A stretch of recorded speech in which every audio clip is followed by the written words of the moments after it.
जय हिंद दोस्तों, आप सभी का स्वागत है आपके अपने यूट्यूब चैनल एसजी स्टडी पे। दोस्तों आज हम करने वाले हैं एसएससी जीडी एग्ज़ाम 2025 के 7 फरवरी 2025 के सेकेंड शिफ्ट के ऑल जीके के सवाल मेरे भाई, और वो भी डिटेल में करेंगे। तो क्लास को आप लोग पूरा देखिएगा और इस वीडियो को अपने दोस्तों के साथ ज़रूर शेयर कीजिएगा। चलिए क्लास को शुरू करते हैं। तो मेरे भाई सबसे पहला सवाल आप लोग यहाँ पर देखेंगे। तो सबसे पहला सवाल यहाँ पर कह रहा है मेरे भाई, जॉर्ज साइमन ओम 1827 में एक सूत्र प्रकाशित करने के लिए प्रसिद्ध थे। यह किसका वर्णन करता है? तो ये जो वर्णन करता है मेरे भाई, धारा प्रवाह के विभवांतन के अनुक्रमानुपाती और प्रतिरोध के व्युत्क्रमानुपाती को मेरे भाई ये क्या करता है, वर्णन करता है। और इसको जो दिए थे मेरे भाई, कौन दिए थे? जॉर्ज साइमन ओम 1827 में ये सूत्र को दिए थे, आप लोग याद रखिएगा। अगला सवाल यहाँ पर देखोगे, दूसरी नंबर सवाल मेरे भाई, यहाँ पर पहली और दूसरी पंचवर्षीय योजना के मुख्य लक्ष्य क्षेत्र कौन से थे?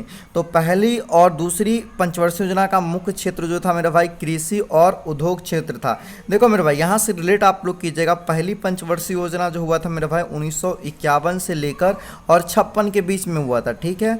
और इसका जो मेन आधार था मेरे भाई, कृषि को टारगेट किया गया था कि इसमें कृषि पर फोकस करना है। दूसरा चीज़ यहाँ पर रखिएगा कि इसका मॉडल पूछ दिया जाता है कि ये कौन से मॉडल पर आधारित है पहली पंचवर्षीय योजना। तो ये मेरे भाई हेरार डोमर, ठीक है, हेरार डोमर मॉडल पर क्या है मेरे भाई, आधारित है पहली पंचवर्षीय योजना। वहीं हम लोग दूसरी पंचवर्षीय योजना के बारे में बात करें मेरे भाई, तो ये मेन फोकस किया था उद्योग वाले क्षेत्र पे। दूसरी पंचवर्षीय योजना में फोकस किया गया था। ये हुआ था मेरे भाई 1956 से लेकर मेरे भाई 61 के बीच में ये दूसरी पंचवर्षीय योजना हुआ था, ठीक है। और आप लोग याद रखिएगा, ठीक है। दूसरा पंचवर्षीय योजना का मेरे भाई मॉडल पूछा जाता है आप लोग से बहुत बार। तो दूसरा पंचवर्षीय योजना का मॉडल हो जाएगा पीसी महालनोबिस, ठीक है, पीसी महालनोबिस जो हो जाएगा।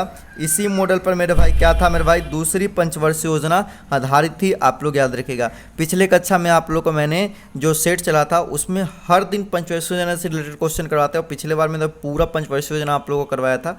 देखे होंगे तो ईजिली इस क्वेश्चन को कर लिए होंगे। अगला देखो 3 नंबर सवाल क्या कह रहा है, निम्नलिखित में से कौन सा त्यौहार मराठी नववर्ष के रूप में मनाया जाता है? देखो मराठी में जो मनाया जाता है, महाराष्ट्र में जो त्यौहार मनाया जाता है, ये गुड़ी पड़वा मनाया जाता है। और गुड़ी पड़वा को मेरे भाई ये कहा जाता है मेरे भाई, मराठी नववर्ष कहा जाता है गुड़ी पड़वा को, याद रखिएगा। वैसे यहाँ पर आप लोग रिलेट कीजिएगा। एक यहाँ पर आप लोगों को दिख रहा होगा उगादी को मेरा भाई यहाँ पर आप याद रखना, कर्नाटक में मनाया जाता है। कहाँ? ये 3 स्टेट में, कर्नाटक, ठीक है, आंध्र प्रदेश और एक और स्टेट मेरा भाई तेलंगाना, ठीक है, तेलंगाना। तो ये तीनों स्टेट में उगादी फेस्टिवल जो है मनाया जाता है मेरे भाई। और उगादी जो है मेरे भाई इन तीनों स्टेट का नया वर्ष यानी कि नव वर्ष के रूप में मनाया जाता है। जैसे हैप्पी न्यू ईयर होता है 1 जनवरी को, लेकिन इन लोग का नव वर्ष जो होता है मेरे भाई, नव वर्ष होता है कर्नाटक, आंध्र प्रदेश और तेलंगाना लोग का होता है। उगादी फेस्टिवल से ये अपना नव वर्ष की शुरुआत मानते हैं, ठीक है। तो ये हो जाएगा उगादी, ये तीनों स्टेट से रिलेटेड हो जाएगा। यहाँ पर पोंगल देखोगे तो पोंगल कहाँ पर मनाया जाता है मेरा भाई, तो पोंगल ये मनाया जाता है मेरा भाई तमिलनाडु में। कहाँ? तमिलनाडु में पोंगल त्यौहार मनाया जाता है। उसके बाद यहाँ से रिलेट कीजिएगा मेरा भाई, ये मकर संक्रांति जो है मेरा भाई उत्तर भारत में मनाया जाता है। कहाँ? उत्तर भारत में। जैसे उत्तर भारत कहने का मतलब हो गया दिल्ली हो गया, बिहार हो गया, इधर उत्तर प्रदेश हो गया। इन सभी स्टेट में देखोगे तो मकर संक्रांति नॉर्मल है, यहाँ पर मनाया जाता है, ठीक है। आगे देखो यहाँ पर 4 नंबर सवाल मेरे भाई दिख रहा होगा, सूक्त को निम्नलिखित में से किस वैदिक ग्रंथ में शत्रुगान के रूप में जाना जाता है? सूक्त वर्ड जैसी आया मेरे भाई, तो यहाँ पर पिछले बार भी ये दिखा था मेरे भाई, यहाँ पर शत्रुगान यहाँ पर है, स्रोत वहाँ लिखा हुआ था। तो यहाँ पर आप देखोगे तो ये जो है मेरे भाई, ये ऋग्वेद से संबंधित है, ठीक है। और सूक्त जो है ऋग्वेद में टोटल कितने सूक्त है मेरे भाई, ऋग्वेद में टोटल कितने सूक्त है? 1028 सूक्त है। मंडल की बात करते हैं तो ऋग्वेद में टोटल कितने मंडल है मेरे भाई, तो 10 मंडल है, आप सभी को पता होगा। और ऋग्वेद जो है मेरे भाई सबसे पुराना वेद पूछे कौन सा है मेरे भाई, सबसे पुराना वेद, तो पुराना वेद जो हो जाएगा वो हो जाएगा ऋग्वेद। टोटल वेद की संख्या की बात करते हैं तो टोटल 4 वेद है, और चारों वेद का नाम यहाँ पर दिख रहा होगा, अथर्ववेद, यजुर्वेद, ऋग्वेद, सामवेद। और ये ऋग्वेद हो जाएगा हमारा सबसे प्राचीन वेद, जबकि अथर्ववेद ये चौथा वेद और सबसे नया वेद है, आप याद रखिएगा। अगला सवाल की ओर बढ़ेंगे मेरे भाई, और यहाँ पर आप देखिएगा, भारतीय संविधान के अनुसार निम्नलिखित में से कौन सी अनुसूची भारत सरकार की शक्तियों के पृथक्करण से संबंधित है।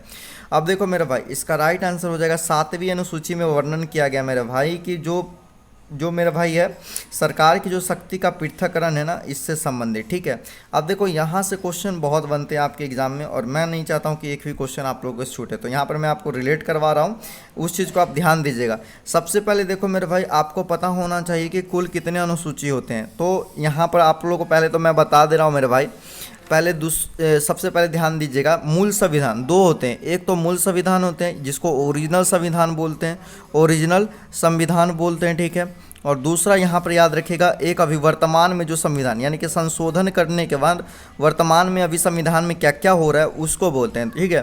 तो मूल संविधान की अगर बात चले ना मेरे भाई, वहाँ पर क्वेश्चन पर लिख देगा आप लोग से कि मूल संविधान, तो मूल संविधान में अगर कुछ भी आपसे पूछे कि मूल संविधान में कितने मतलब कि मूल संविधान में कितने भाग हैं मेरे भाई, ये पूछे तो देखो 22 भाग हैं। मूल संविधान में कितने भाग हैं मेरे भाई, 22 भाग, 8 अनुसूची, 8 अनुसूची है, 8 अनुसूची है, और मेरे भाई 395 अनुच्छेद है, 395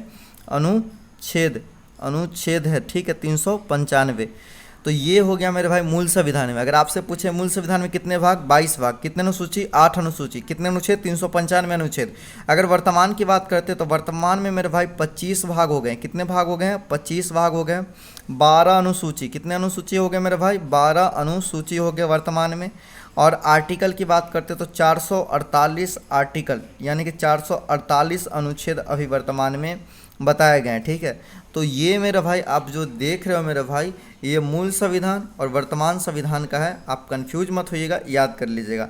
तो 12 अनुसूची है, और 12 अनुसूची को आप लोग को याद रखना है कि 12 अनुसूची का काम जो है क्या क्या है मेरा भाई, इस बात को याद रखिएगा, ठीक है। तो आज के लिए अभी इतना, एक दिन मैं अनुसूची आप लोगों को करवा दूंगा, सारे अनुसूची यहाँ पर आप रिलेट कीजिए जितना अनुसूची यहाँ पर है। अभी 12 का हम बात नहीं करेंगे। 6ठी अनुसूची में देखिए क्या है, 6ठी अनुसूची में बताया गया मेरे भाई पूर्वोत्तर के 4 राज्य है, कितना, नॉर्थ ईस्ट के मेरे भाई कितना है, नॉर्थ ईस्ट के 4 राज्य आते हैं, ठीक है, जिनके लिए अलग से कानून बनाया गया, अलग से छूट बनाए गए हैं। असम हो गया, उसके बाद मेरा भाई मेघालय हो गया, मेघालय के बाद मेरे भाई क्या हो जाएगा, त्रिपुरा हो जाएगा, और एक और है मेरे भाई मिज़ोरम हो जाएगा, ठीक है, मिज़ोरम। तो ये मेरे भाई ये 4 स्टेट है नॉर्थ ईस्ट के, ये 6ठी अनुसूची में इनको बताया गया, ठीक है। आगे 8वीं अनुसूची में क्या बताया गया, तो 8वीं अनुसूची में बताया गया मेरे भाषा के बारे में बताया गया। किसके बारे में बताया गया मेरे भाई, भाषा के। सब भारतीय संविधान में कितने भाषा मेरे भाई ऐड किए गए हैं, संविधान में मूल भाषा कितने हैं, तो 22 भाषा है, ठीक है। अब देखो अगला जो है 5वीं अनुसूची, 5वीं अनुसूची में क्या बताया गया है, तो 5वीं अनुसूची में SC/ST के प्रशासन के बारे में, SC/ST के प्रशासन क्षेत्र के बारे में बताया गया, ठीक है, प्रशासन क्षेत्र के बारे में बताया गया है, आप याद रखिएगा। अगला क्वेश्चन की ओर चलते हैं मेरे भाई। ये देखो क्वेश्चन क्या कर रहा है, भारतीय संविधान के किस अनुच्छेद में स्पीकर और डिप्टी स्पीकर के पद से अवकाश त्याग पत्र को हटाए जाने का उल्लेख है। तो आर्टिकल नंबर 94 में आप देखोगे मेरे भाई, तो साफ साफ क्लियर करके बताया गया है,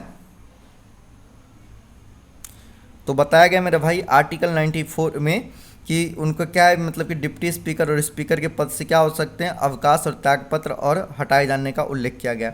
अब यहाँ से आप और चीज़ रिलेट कर सकते हो मेरे भाई, आर्टिकल 101, आर्टिकल 101 के अंदर क्या बताया गया, आर्टिकल 101 के अंदर मेरे भाई नोट कीजिएगा, संसद के स्थानों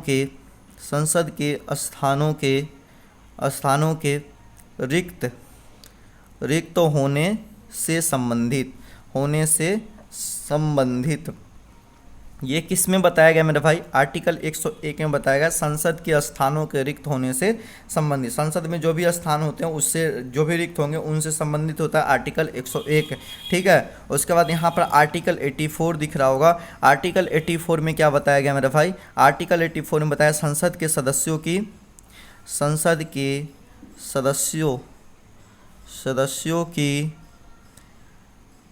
की योग्यताओं का वर्णन, ठीक है, योग्यताओं का वर्णन। तो संसद के योग्यताओं का, संसद के सदस्यों का योग्यताओं का वर्णन किस आर्टिकल में, आर्टिकल 84 में। आर्टिकल 70 में क्या बताया गया मेरे भाई, आर्टिकल 70 में बताया गया मेरे भाई, ठीक है, अन्य आकस्मिकताओं, ठीक है, आकस्मिकताओं में राष्ट्रपति के कार्य में, राष्ट्रपति के कार्यों का निर्वहन। तो आर्टिकल 70 में बताया गया अन्य आकस्मिकताओं में राष्ट्रपति के कार्यों का निर्वहन के बारे में बताया गया। ठीक है, चलिए ये आर्टिकल क्लियर हो गया होगा आप लोग को। आगे देखिए 7 नंबर क्वेश्चन क्या कर रहा है, निम्नलिखित में से किसे जून 2024 में केंद्रीय संस्कृति मंत्री नियुक्त किया गया था। तो केंद्रीय संस्कृति मंत्री जो थे मेरे भाई गजेंद्र सिंह शेखावत थे, और अभी भी गजेंद्र सिंह शेखावत ही वर्तमान में मेरे भाई जो है मंत्री है मेरे भाई। कौन से मंत्री, संस्कृति मंत्री है। अब यहाँ से रिलेट कीजिएगा, जूएल ओराम जो है मेरे भाई जनजातीय मंत्री है, जनजातीय मंत्री है। वही बात करते हैं मेरे भाई यहाँ पर किंजराप्पू राम मोहन नायडू, ये किंजराप्पू राम मोहन नायडू जो हो जाएंगे मेरे भाई, ये कौन से मंत्री हो जाएंगे, तो ये हो जाएंगे मेरे भाई नागरिक, कल भी मैं बताया था, नागरिक उड्डयन मंत्री हो जाएंगे मेरे भाई। वहीं गिरिराज सिंह आप लोग देखोगे मेरे भाई, तो ये कपड़ा मंत्री या वस्त्र मंत्री बोल लो मेरे भाई, एक ही है। तो ये है मेरे भाई, आप लोग को तो मैं लग रहा है कैबिनेट मंत्री में जितने भी मंत्री है वो सब कुछ करवा रहा हूँ और आपको याद ही हो जाएगा क्योंकि रिपीट हो रहे हैं उनके नाम बार बार। चलिए अगला सवाल की ओर बढ़ेंगे मेरे भाई। 8 नंबर जनगणना से रिलेटेड सवाल है, कह रहा है कि भारत की जनगणना 2011 के अनुसार निम्नलिखित में से किस पूर्वोत्तर राज्य की संख्या सबसे अधिक है। कल आया था मेरे भाई क्वेश्चन, आपको याद होगा, तो सबसे कम पूछा गया था, लेकिन आज देखो सबसे अधिक पूछ दिया गया। तो इसलिए जब मैं फैक्ट बताता हूँ ना उनको याद करो मेरे भाई, ठीक है। तो सबसे अधिक किसका हो जाएगा मेरे भाई, असम का। कल था सबसे कम किसका हो जाएगा मेरे भाई पूर्वोत्तर राज्य में, तो वो हो जाएगा किसका मेरे भाई, वो हो जाएगा मिजोरम का, सबसे कम था। ठीक है, अब यहाँ से रिलेट करना है आप लोग को 2011 के जनगणना का। ठीक है, तो 2011 के जनगणना के अनुसार सबसे पहले तो हमको बताओ भारत की कुल आबादी कितना था, 121 करोड़ था। कितना था, 121 करोड़ था ना मेरे भाई, 121 करोड़ था। अब बताओ इसमें 121 करोड़ में कितने % पुरुष यानी कि मेल बोलते हैं, मेल की जनसंख्या कितना था, तो 51.54% मेरा मेल का जनसंख्या था। फीमेल की जनसंख्या कितना था कुल जनसंख्या का भारत का, तो वो 48.46% था। 46% ये फीमेल की जनसंख्या था। ठीक है, उसके बाद सबसे अधिक जनसंख्या किस स्टेट का था मेरा भाई 2011 के जनगणना के अनुसार, यूपी का। सबसे कम किसका था मेरे भाई, सिक्किम का था। कितना था, सिक्किम का था। आप याद रखिएगा इतना चीज़। चलिए अगला सवाल की ओर बढ़ते हैं मेरे भाई। अगला सवाल है मेरे भाई, सिक्किम माला चंद्रशेखर निम्नलिखित में किस वाद्य यंत्र से जुड़ी है मेरा भाई, तो ये बांसुरी बजाते थे सिक्किम माला चंद्रशेखर जो थे मेरे भाई, ये सिक्किम माला चंद्रशेखर बांसुरी से रिलेटेड थे, आप लोग याद रखिएगा। अगला क्वेश्चन मेरे भाई 10 नंबर सवाल है। 10 नंबर सवाल हम लोग देखते हैं मेरे भाई क्या कह रहा है। 10 नंबर सवाल कह रहा है कि नमूना पंजीकरण प्रणाली के अनुसार निम्नलिखित में से किस राज्य की जनसंख्या में प्राकृतिक वृद्धि दर सबसे अधिक है। ये मेरा भाई बिहार हो जाएगा। बिहार का जो प्राकृतिक वृद्धि दर है जो सबसे अधिक है जनसंख्या के मामले में, आप याद रखिएगा। अगला सवाल 11 नंबर, खाना बनाना सीखते समय राजेश ने देखा कि वह 1 दर्जन मूंगफली को ग्राइंडर में पीसता है तो उसमें से तेल निकलने लगता है, जबकि एक कटोरी में जीरा को पीसता है तो उससे तेल नहीं निकलता है। तो इसके पीछे अंतर क्या है मेरे भाई, तेल निकलता है, सिंपल सी बात है कि मूंगफली में क्या होता है मेरे भाई, वसा मौजूद होता है, उसके कारण क्या होता है, तेल निकलता है। सिंपल सा क्वेश्चन था, इसे इजीली कर पाओगे। अगला क्वेश्चन देखो, निम्नलिखित में से किस क्षेत्र में सभी व्यावसायिक संस्थाएं, निगम और भागीदारी शामिल आते हैं। तो ये फार्म सेक्टर के अंदर मेरे भाई जितने भी मेरे भाई सभी व्यापारिक संस्था, निगम संस्था, भागीदारी संस्थाएं सब फार्म सेक्टर के अंदर आते हैं, आप याद रखिएगा। अगला क्वेश्चन मेरे भाई, भारत में खेलो इंडिया शीतकालीन गेम का 3रा संस्करण कब आयोजित किया गया था। ये फरवरी 2023 में आयोजित किया गया था, आप लोग याद रखिएगा। अगला सवाल मेरे भाई 14 नंबर 2014 में एशियाई खेलों में पुरुष हॉकी टूर्नामेंट में भारत ने कितने वर्ष बाद स्वर्ण पदक जीता है। तो ये 16 वर्ष, ठीक है, 16 वर्ष बाद क्या हुआ है मेरा भाई, ये स्वर्ण पदक जीता है, आप लोग याद रखिएगा। अगला सवाल 1940 का अगस्त ऑफर किस ब्रिटिश अधिकारी द्वारा दिया गया था, यानी कि अगस्त प्रस्ताव जो है मेरे भाई किस अधिकारी दिया था। तो ये मेरे भाई 1940 में सबसे पहले क्वेश्चन बनेगा कि अगस्त प्रस्ताव कब आया था मेरे भाई, 1940 में आया था। इसको लेकर आया था कौन मेरे भाई, लॉर्ड लिथगो लेकर आया था। ठीक है, लॉर्ड लिथगो क्यों लेकर आया था मेरा भाई अगस्त प्रस्ताव को, क्योंकि उस समय सेकेंड विश्व युद्ध चल रहा था, सेकेंड विश्व युद्ध चल रहा था। और सेकेंड विश्व युद्ध में क्या चाह रहा था, ब्रिटिश लोग चाह रहा था कि भारत के जितने भी लोग हैं वो उनके तरफ से क्या करें, लड़ाई करें। और इसी के बीच में क्या करें, यहाँ पर रखा गया कि अगर आप मेरे साथ लड़ाई करोगे तो आपको डोमिनियन स्टेट का दर्जा दिया जाएगा। ठीक है, ये कौन से मेरे भाई, ये अगस्त प्रस्ताव के अंदर बताया गया था। ठीक है, ये चीज़। अगला क्वेश्चन 16 नंबर है, वैश्वीकरण प्रक्रिया में बहुराष्ट्रीय कंपनी MNCs क्या भूमिका निभाती है। तो वो विभिन्न क्षेत्रों में उत्पादन और बाजारों को एकत्रित करती है। ठीक है, MNC कंपनी जो होती है। अगला क्वेश्चन 17 नंबर है, पर्णपाती वन और ट्री श्रेड ग्रासलैंड किस प्रकार के जलवायु में पाए जाते हैं। तो ये है उष्ण कटिबंधीय आर्द्र एवं शुष्क जलवायु में मेरे भाई क्या पाए जाते हैं, पर्णपाती वन एवं ट्री स्टेड ग्रासलैंड। ठीक है, पाया जाता है। अगला क्वेश्चन मेरे भाई 18 नंबर, पूर्वी भारत में किस नृत्य को 2011 में मानवता की अमूर्त सांस्कृतिक धरोहर प्रतिनिधि सूची में मान्यता दी गई थी। ये छौ को दिया गया था। किसको दिया गया था मेरे भाई, छौ को दिया गया था, आपको पता होना चाहिए। अब यहाँ से क्वेश्चन आपके एग्जाम में बहुत सारे बनेंगे और उन सारे क्वेश्चन को करवाऊंगा। सबसे पहले देखो, छौ को मेरे भाई नौवां शास्त्रीय नृत्य माना जाता है, बल्कि है नहीं, सब कहते हैं कि मेरे भाई नौवां शास्त्रीय नृत्य है। छौ जो एक सिंगल स्टेट में नहीं होता, छौ जो होता है 3 स्टेट में होता है।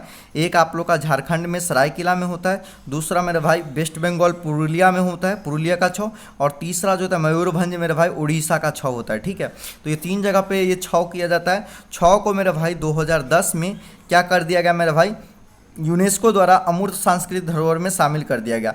अब यहाँ पर देखोगे तो एक वर्ड आता है, जो फेमस चीज़ होते हैं किसी भी देश का, तो यूनेस्को उसको क्या करते हैं, अपने साइट में शामिल करते हैं। तो सबसे पहले तो यूनेस्को आया, यूनेस्को का सबसे पहले फुल फॉर्म आप याद रखें कि यूनेस्को का फुल फॉर्म क्या होता है मेरे भाई। तो यहाँ पर आप लिख लीजिए यूनाइटेड नेशन। ठीक है, यूनाइटेड नेशंस एडुकेशनल। ठीक है, एडुकेशनल। ठीक है, स्पेलिंग मिस्टेक हो रहा है, आप समझ लीजिएगा। Educational scientific and cultural organization. तो ये होता है मेरे भाई किसका फुल फॉर्म, यूनेस्को का, United Nations educational scientific and cultural organization होता है यूनेस्को का फुल फॉर्म। अब यहाँ से आप लोग रिलेट कीजिएगा, फुल फॉर्म आपने नोट कर लिया होगा। यूनेस्को का जो मुख्यालय मेरे भाई कहाँ है, ये पेरिस फ्रांस में। कहाँ है मेरे भाई, पेरिस फ्रांस में। यूनेस्को का स्थापना जो हुआ था 1946 में यूनेस्को का स्थापना हुआ था। अब देखो मेरे भाई यहाँ से आप रिलेट कीजिएगा। देखो अब ये क्वेश्चन आपके एग्जाम में बहुत बार पूछा गया है कि भारत के कितने साइट जो है यूनेस्को के विश्व धरोहर में स्थल है। तो कितने साइट है मेरे भाई भारत के कुल कितने साइट हैं, मेरे भाई। तो ये है मेरा भाई 44 जो साइट है मेरे भाई यूनेस्को के विश्व धरोहर में शामिल है, जिसमें से 36 सांस्कृतिक, जो अभी हम संस्कृति की बात करते हैं तो 36 जो हो जाएगा मेरे भाई सांस्कृतिक स्थल हैं, सांस्कृतिक चीज़ के बारे में है, शामिल किया गया। उसके बाद 7 जो है प्राकृतिक है। 7 क्या है, सात प्राकृतिक है और एक जो है मेरा भाई मिश्रित। क्या है, एक मिश्रित है, मिश्रित हो जाएगा कंचनजंगा नेशनल पार्क जो हो जाएगा, एक ये मिश्रित है जिसको क्या किया गया है, यूनेस्को के विश्व धरोहर में स्थल में शामिल किया गया है। तो आप इसको ज़रूर याद रखिएगा। कुल कितने साइट है, 44 में 36 सांस्कृतिक, 7 प्राकृतिक और एक मिश्रित।